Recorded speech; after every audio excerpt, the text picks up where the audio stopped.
This is the POCO X6 Pro and I'll show you how to log out from Gmail account on this device.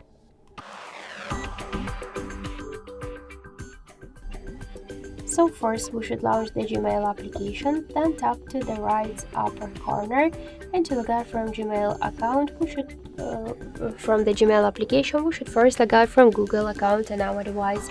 So tap to manage accounts on this device, click to the Google account, tap to more and click to remove account button. Confirm your action. Are you sure? Just tap to OK. Verify that it's you if you use some protect methods. And now we just successfully got from the Google account, so let's go back to the Gmail app and we could see that we also successfully got from the Gmail application. So that's it. Thank you for watching, and if you like this video, leave thumbs up and subscribe.